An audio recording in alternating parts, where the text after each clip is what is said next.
Hi hello ನಮಸ್ಕಾರ, welcome to my mini vlog. ಏನಿಲ್ಲ, ಬೆಳಗ್ಗೆ ಬ್ರೇಕ್ಫಾಸ್ಟ್ಗೆ ಅಂತ ಹೇಳಿ ನಾನು ಬೀಟ್ರೋಟ್ ದೋಸೆ ಮಾಡಿಕೊಂಡೆ. ಫಸ್ಟ್ ದೋಸೆ ಯಾವುದು ಬರಲ್ಲ, ಅದಕ್ಕೆ ಈ ಚಾಕು ಸಹಾಯದಿಂದ ತೆಗಿಬೋದು ಅಂತ ಹೇಳಿ ನಮ್ಮ ನೈಬರ್ಸ್ ನನಗೆ ಟಿಪ್ಸ್ನ ಹೇಳಿದ್ದು. ಸೊ ಬೆಳಗ್ಗೆ ತಿಂದ್ಕೊಂಡು ಇನ್ನು ಸಂಜೆ ನಾವೆಲ್ಲರೂ ಕೂಡ ಹಾಗೆ ರಾಘವೇಂದ್ರ ಮಠಕ್ಕೆ ಹೋಗಿದ್ವಿ. ಈ ರಾಘವೇಂದ್ರ ಮಠ ಬರೋದು ನಮ್ಮ ಮೈಸೂರಿನ ಟಿ ನರಸೀಪುರ ರೋಡಲ್ಲಿ ಒಂದು ಅರೌಂಡ್ 2 ಕಿಲೋಮೀಟರ್ಸ್ ಒಳಗಡೆ ಸಿಗುತ್ತೆ. ನೀವು ಗೂಗಲ್ ಮಾಡಿದ್ರೆ ಅದರ ಅಡ್ರೆಸ್ ಕೂಡ ಕಂಪ್ಲೀಟ್ ಸಿಗುತ್ತೆ.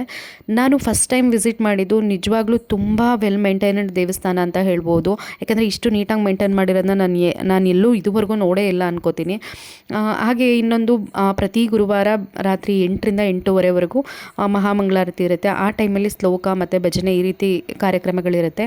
ಇನ್ನು ದೇವಸ್ಥಾನದ ಸುತ್ತ ಬೇರೆ ದೇವರುಗಳ ವಿಗ್ರಹಗಳನ್ನ ಕೂಡ ನೋಡಬಹುದು. ಇನ್ನು ಪ್ರತಿ ಹುಣ್ಣಿಮೆ ದಿನ ವಿಶೇಷ ಪೂಜೆ ಇರುತ್ತೆ. ಹಾಗೆ ಸತ್ಯನಾರಾಯಣ ಪೂಜೆ ಕೂಡ ಇಲ್ಲಿ ಮಾಡ್ತಾರೆ ಅಂತ ಹೇಳಿದ್ರು. ಇನ್ನು ಪ್ರಸಾದ ವಿತರಣೆ ಮೇಲೆಗಡೆ ಇರೋದ್ರಿಂದ ಅಲ್ಲೂ ಕೂಡ ವೆಲ್ ಮೇಂಟೈನ್ಡ್ ಅಂತ ಹೇಳ್ಬೋದು.